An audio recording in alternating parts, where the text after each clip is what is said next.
এবাররা যারা কাজ করতে গেছে আজকে তারা ওইখানে থেকেও কিন্তু আজকে আয়ুষ্মান কার্ড থাকলে তারা চিকিৎসা বিভিন্ন জায়গায় সব রাজ্যে করাতে পারে একটা আয়ুষ্মান কার্ড দিয়ে। আমরা কথা দিয়েছি ভারতীয় জনতা পার্টি আজকে সরকারে এলে আমরা আয়ুষ্মান কার্ড আমরা প্রত্যেককে দেব 5 লক্ষ টাকা করে। আজকে একদিকে বলছে মহিলাদের ওপর অত্যাচার হচ্ছে, অন্যদিকে লক্ষ্মীর ভান্ডার দিচ্ছে।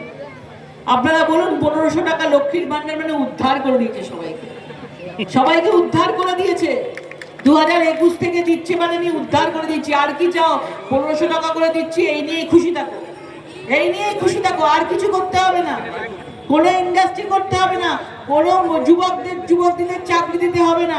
দেখেছি যে এই যে 15 বছর ধরে চাকরি দিতে পারেনি, ভোটের মধ্যে প্রধান ইস্যু হবে যে কোনো শিল্প নেই, কিছু শিল্প নেই।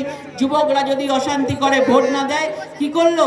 সঙ্গে সঙ্গে ভোটের কিছুদিন আগে 1500 টাকা করে একটা দান করে দিল। আবার বলছে 1500 টাকা দিয়ে কিছু তো হবে না, চা খাবে তো। আহারে, MBA MA পাস করবে, ইঞ্জিনিয়ারিং পাস করবে, ডাক্তারি পাস করবে, তারা নাকি 1500 টাকা দিয়ে চা খাবে। আর কি করবে? হাওয়া খাবে, হাওয়া খাবে, সংসার করবে না, পরিবার তৈরি হবে না, তারা 1500 টাকা নিয়ে থাকবে তো। আজকে আমাদের বিজেপি সরকার আজকে কথা দিয়েছে যে আমাদের মা বোনেদের 3000 টাকা দেওয়া হবে। সেটা কোনো ভাতা নয়, সেটা আজকে যেভাবে আজকে যুবক যুবতী মা বোনেরা আজকে গাড্ডায় পড়ে গেছে না, এই 34 বছরের CPM এর অপশাসন, এই 15 বছরের তৃণমূলের অপশাসন যেভাবে গাড্ডায় পড়ে গেছে, তাদেরকে তুলতে গেলেও হাতে কিছু টাকা লাগে। সেটা 1500 টাকা নয়, সেটা 3000 টাকা দেওয়া হবে, যুবকদেরও দেওয়া হবে, আজকে মা বোনেদেরকেও দেওয়া হবে। কিন্তু তার সঙ্গে সঙ্গে কি করা হবে? ইন্ডাস্ট্রি আনা হবে, শিল্প আসবে, কর্মসংস্থান হবে। 3000 টাকা হাতে পেলেও সেখানে চাকরিও করবে তারা স্বপ্ন দেখতে শুরু করবে। আজকে মা বোনেদের জন্য আজকে নিজেরা মা বোনেরা যাতে নিজের পায়ে নিজেরা দাঁড়াতে পারে, আজকে মা বোনেদের জন্য অনেক স্কিম আনা হবে, মা বোনেদেরকে সম্মান দেয়া হবে। আজকে এমন একটা ভাব যে 1500 টাকা দিচ্ছে, আর কোনো জায়গায় দেয়া হয় না। আমাদের বিভিন্ন জায়গায় যেখানে আমাদের সরকার আছে, ভারতীয় জনতা পার্টির সরকার আছে, সেখানে প্রত্যেকটা জায়গায় কোথায় 2500, কোথায় 3000, কোথায় 3500, 4000 টাকা দেওয়া হয়। এমন কিছু বড় কিছু করেনি, কিন্তু আপনাদের সকলকে একটা অন্ধকারের মধ্যে রেখে দেওয়া, একটা বদ্ধ ঘরের মধ্যে রেখে দেওয়া, যাতে আপনারা কিছু না জানতে পারেন, আপনাদের শিক্ষা না দেওয়া। স্কুলগুলোর কি অবস্থা? সরকারি স্কুলে তো অর্ধেক টিচারই নেই। ওই 26,000 টিচারকে কোথায় বসিয়ে রেখেছে বলুন? কেউ সাদা খাতা জমা দিয়েছে, সেও রাস্তায় বসে আছে, আর যে পড়াশোনা করে পাশ করে চাকরি পেয়েছে সেও রাস্তায় বসে আছে। সব একসাথে এক করে দিয়েছে, চালে ডালে মিশিয়ে দিয়েছে, কাকড়ে মিশিয়ে দিয়েছে। কাকড়গুলোকে আলাদা করেনি, কাকড়গুলোকে আলাদা করলেই তো জানেন যে কোন মন্ত্রীকে কত টাকা ঘুষ দিয়ে সাদা কাগজ জমা দিয়ে চাকরি পেয়েছি, সবগুলো তো বেরিয়ে আসবে। মমতা বন্দ্যোপাধ্যায় কি করেছেন? সেই সাদা কাগজগুলোই ওএমআর শিটগুলোই পুড়িয়ে দিয়েছে। যা, আর কেউ দেখতে পাবি না, তোরা আর কেউ দেখতে পাবি না। আমি অনেক চালাক, আমি তোমাদের ওপর দিয়ে যাই, তোমরা যাও ডালে ডালে, আমি যাই পাতায় পাতায়, করতে করতে সব কাগজ পুড়িয়ে দিয়েছে। এবার তারা কোথায় যাবে? আপনারা বলুন, তারা কোথায় যাবে? আজকে তারা রাস্তায় বসে চোখের জল ফেলছে। আজকে মুখ্যমন্ত্রী একবারের জন্য তাদেরকে ঘুরে তাকায়নি। আজকে এই অবস্থা করেছে আজকে পশ্চিম বাংলাটার। আপনাদের সকলে জেনে রাখা ভালো, কেউ ভুলে যাবেন না। এই SIR এর নাম করে এমন করছে যে তার যত দুর্নীতিগুলো আছে সব যেন 5 বছরে চাপা পড়ে গেছে। SIR নাম বাদ গেছে, SIR নাম বাদ গেছে, একটা নাম বাদ দেওয়া যাবে না। SIR করতে দেবো না। সবাই আগে ফর্ম ফিল আপ করেছেন মমতা বন্দ্যোপাধ্যায়। SIR সবাই আগে ফর্ম ফিল আপ করেছেন, কারণ সবাই মিডিয়া দেখে ফেলেছিল ফর্ম নিয়ে গেছে। তো তিনি আর কি বলবেন? বলছেন আমি বাড়িতে রেখে দিয়েছি, আগে 11 কোটি মানুষ ফর্ম ফিল আপ করবে, তারপর আমি করব। মিথ্যে কথা বলার একটা লিমিট আছে, একটা লিমিট আছে। SIR না বলে নিজে আগে SIR এর ফর্ম ফিল আপ করছে। আজকে SIR করে নাম বাদ গেছে বলছে। আজকে ওনার ভয় যে এই অনুপ্রবেশকারী, এই রোহিঙ্গা যারা রয়েছে, যাদের ভোটে, যাদের কাঁধে ভর দিয়ে আজকে এই বৈতরণী, ভোটের বৈতরণী বারবার পার হয়ে এসছে। আজকে 90-91 লাখ নাম বাদ গেছে। আজকে মৃত ভোটার বলুন, প্রায় 30-32 লাখ মৃত ভোটার ছিল, তাদের নাম বাদ গেছে। আজকে এক একজনের 4-5টা করে, 10টা করে, 17টা করে ভোটার আইডি কার্ড ছিল, তাদের সব একটা করে আইডি কার্ড হয়ে গেছে, বাকি 16টা ভোট বাদ। কত ভোটার এইভাবে বাদ গেছে। এই ভোটগুলো কি হতো? ওপর থেকে ভোটের দিন নেমে এসে ভোট দিয়ে আবার ওপরে চলে যেত। শিফটেড ভোটাররা একবার হাওড়ায় ভোট দিচ্ছে, একবার মালদায় ভোট দিচ্ছে, একবার বসিরহাটে ভোট দিচ্ছে, একবার বনগাঁয় ভোট দিচ্ছে, একবার বারাসাতে ভোট দিচ্ছে, সব জায়গায় ভোট দিয়ে দিয়ে বেড়াচ্ছে বিভিন্নভাবে। সবাইকে একটা করে দিচ্ছে, একটা ভোট হবে। এই জন্য এনারা তো মাথা ব্যথা, এই জন্য এনারা তো মাথা ব্যথা। অনুপ্রবেশকারী রোহিঙ্গা মানুষকে তো আর বিশ্বাসই করেন না। বুঝেই গেছেন মানুষের ভোট আর পাবেন না। কি করে পাবেন? কিছু দিয়েছেন মানুষকে? কিছু করেছেন মানুষকে? শুধু বড় বড় কথা বলে এসছে, আমি এই দেবো, আমি সেই দেবো, হ্যান কারেগা ত্যান কারেগা বলে এসছে, আর কিচ্ছু করেনি। প্রহসন করেছে, প্রহসন। আর সেই জন্য SIR এর ওপর নানা রকম মানুষকে ভুল বুঝিয়ে, প্যানিক করে, ভয় দেখিয়ে আপনাকে নাকি ডিটেনশন ক্যাম্প পাঠিয়ে দেওয়া হবে।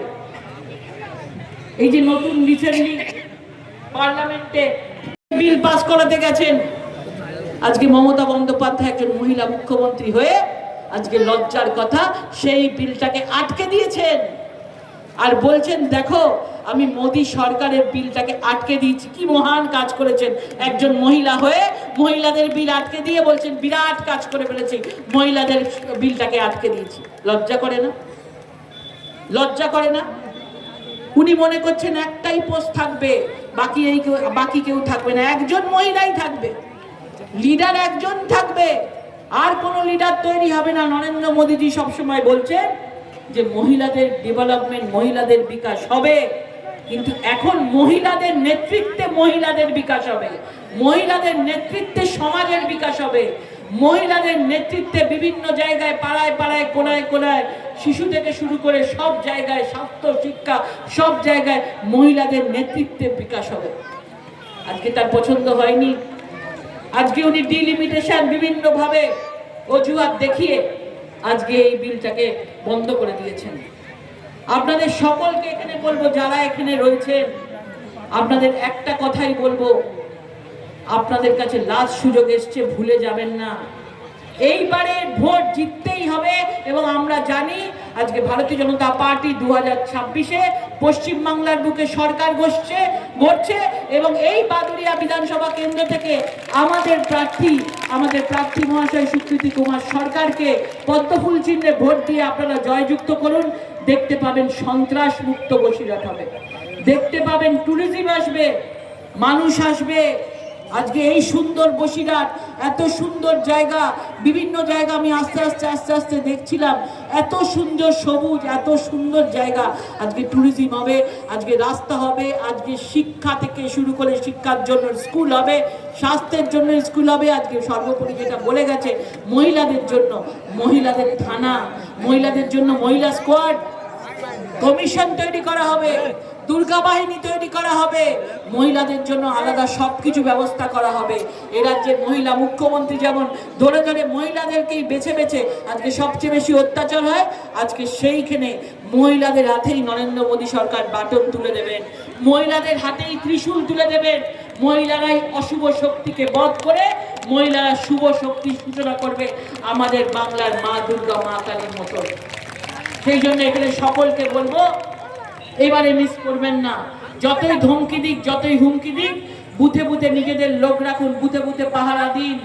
এরা অনেক কিছু করবে, ওই দিক থেকে বিভিন্ন জায়গা থেকে কয়েকদিন আগে থেকে সবাইকে বাড়িতে লুকিয়ে রেখে দেবে, বহিরাগতদেরকে নিয়ে আসবে অন্য জেলা থেকে, নিয়ে এসে তাদেরকে বুথ দখলের চেষ্টা করবে। কেন্দ্রীয় বাহিনী রয়েছে, আপনারা রয়েছেন, মা বোনেরা রয়েছেন, তারা পরিবারকে যেরকমভাবে রক্ষা করেন, বুথকে রক্ষা করে সমাজকে রক্ষা করতে হবে এবং চোখে চোখ রেখে লড়াই করতে হবে। এবং এই ভোট আমাদের জিততেই হবে, আমাদের লড়তে হবে, আমাদের লড়তে হবে, আমাদের লড়তে হবে, আমাদের জিততে হবে, আমাদের জিততে হবে, আমাদের জিততে হবে। এই প্রতিশ্রুতি দিয়ে আমি আমার বক্তব্য শেষ করছি। সবাই ভালো থাকুন। ইভিএম এর বোতাম, পদ্মফুল চিহ্নে বোতাম, কোনো কথা বলার দরকার নেই। পদ্মফুল চিহ্নে ভোট দিয়ে আপনারা এই সরকারকে এক নিমিষে 2 সেকেন্ডের মধ্যে উৎখাত করে দিতে পারেন। বাংলায় ভারতীয় জনতা পার্টির সরকারকে নিয়ে আসতে পারেন। প্রত্যেকটা মানুষ যারা এখানে রয়েছে মনে রাখবেন তারা সকলে প্রার্থী। তিনি একা সুপ্রীতি বাবু প্রার্থী নন, একা আপনারা সকলে প্রার্থী। মনে রাখবেন এই লড়াইটা সকলে, আশেপাশে যারা আছে সকলকে বলবেন নিজের পরিবারকে বাঁচাতে গেলে, নিজের সমাজকে বাঁচাতে গেলে, নিজের বাংলাকে বাঁচাতে গেলে আমাদের সকলকে একজোট হতে হবে। আপনারা দেখবেন যে সকল জায়গায় মমতা বন্দ্যোপাধ্যায় গিয়ে ধমকি দিচ্ছে সবাইকে, হুমকি দিচ্ছে সবাইকে, বলছে কেন্দ্রীয় বাহিনী তো এসছে চলে যাবে, আপনাদের তো থাকতে হবে, ভয় পাবেন না। আগের বারও এইভাবে ভোট নিয়েছিল, তার আগের বারও এইভাবে ভোট নিয়েছিল, কিন্তু এইবার আর নয়।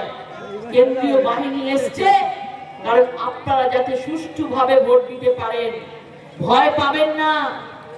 একবার সরকারটা আসতে দিন, দেখবেন সবাই যারা যারা এই ধরনের এতদিন এত বছর ধরে কাপুরুষের মতো অত্যাচার করে গেছে, আজকে প্রধানমন্ত্রী নরেন্দ্র মোদীজি নিজে বলে গেছেন চুন চুনকে মারেঙ্গে, চুন চুনকে দেখলে। আপনাদের সকলের দায়িত্ব থাকবে আপনাদের এলাকায় যারা রয়েছে, যারা মস্তানিগিরি করছে, যারা গুন্ডাগিরি করছে, তাদেরকেও দেখতে হবে, তার দায়িত্ব প্রত্যেককে নিতে হবে। নরেন্দ্র মোদীজির হাতের মুঠোটাকে শক্ত করতে হবে। তো শক্ত যদি না করি তাহলে আগামী দিনে বাংলা কি হবে? ওই যে দেখেছিলেন মুর্শিদাবাদে এই ওয়াকফ বিলের নামে ওই হই করে 400-500 হাজার লোকজন ঘরে ঢুকে মহিলাদের সম্মানহানি করেছে, লুট করেছে, বাসন কোসন নিয়ে চলে গেছে, টুকটাক গয়না নিয়ে পয়সা নিয়ে পর্যন্ত চলে গেছে। মায়েরা ভাত খাচ্ছে কোথায়? কেন্দ্রীয় বাহিনী দিয়ে তাদেরকে মালদার কোন স্কুলে নিয়ে গিয়ে বসিয়ে তারা ভাত খাচ্ছে, কিন্তু নিজের বাড়িতে নয়, নিজে রান্না করে নয়, তাদেরকে সেই আস্থায় সেই আস্থা করে রাখা হয়েছে। তারা ভাত খাচ্ছে আর চোখের জল ফেলছে। সেই ছবি আমরা ভুলিনি। মনে রাখবেন 2026-এ আমাদের অগ্নি পরীক্ষা। এই পরীক্ষায় যদি আমরা না জিততে পারি তাহলে কিন্তু এই অবস্থা সেই মুর্শিদাবাদের মতন হবে, হরগোবিন্দ দাস চন্দ্রনাথ, এই অবস্থা সেই বাংলাদেশের মতন হবে, দীপু দাসের মতো। সেই জন্য সবাইকে বলবো একজোট হতে হবে। কি করেছে এই সরকার? আপনারা নিজেরা বলুন কি করেছে? প্রধানমন্ত্রী আবাস যোজনা আজকে আমাদের প্রধানমন্ত্রী করেছে। প্রত্যেকটা ঘরে ঘরে বাড়ি, প্রত্যেককে আজকে গরিব মানুষের মাথার ছাদ কে দিচ্ছে? প্রধানমন্ত্রী দিচ্ছে। কাদের মাধ্যমে দিচ্ছে? এই এদের মাধ্যমে দিচ্ছে, এই সরকারের মাধ্যমে। আজকে আমাদের সরকার এলে এই মাঝখানে চুরি চাপাটি যা হয় সেগুলো হবে না। আমাদের সরকার এলে আমাদের সরকারই দিচ্ছে, আমাদের সরকারের মাধ্যমে হবে, এবং প্রত্যেকটা গরিব মানুষ মাথার ছাদের ছাদ পাবেন। আজকে দেখা যায় পঞ্চায়েত প্রধান মেম্বার তাদের 4টে-5টা করে তারা বাড়ি 1 তলা 2 তলা 3 তলা 4 তলা করে নিচ্ছে। গোয়াল ঘরের ছবি দেখিয়ে বলছে আমাদের তো ঘর নেই, গোয়াল ঘর দেখিয়ে বলছে এটাই আমাদের ঘর। এই বলে বিএলও থেকে সেখান থেকে বাড়ি তুলে নিচ্ছে, সেখান থেকে প্রধানমন্ত্রী আবাস যোজনার পয়সা তুলে নিচ্ছে। তারা 4-5 তলা বাড়ি করছে। আর গরিব মানুষ যারা সত্যিকারের গরিব মানুষ আছে, আমরা যেখানে যাই সেখানেই শুনি প্রধানমন্ত্রী আবাস যোজনায় বাড়ি পাচ্ছি না মা, ঘর পাচ্ছি না মা।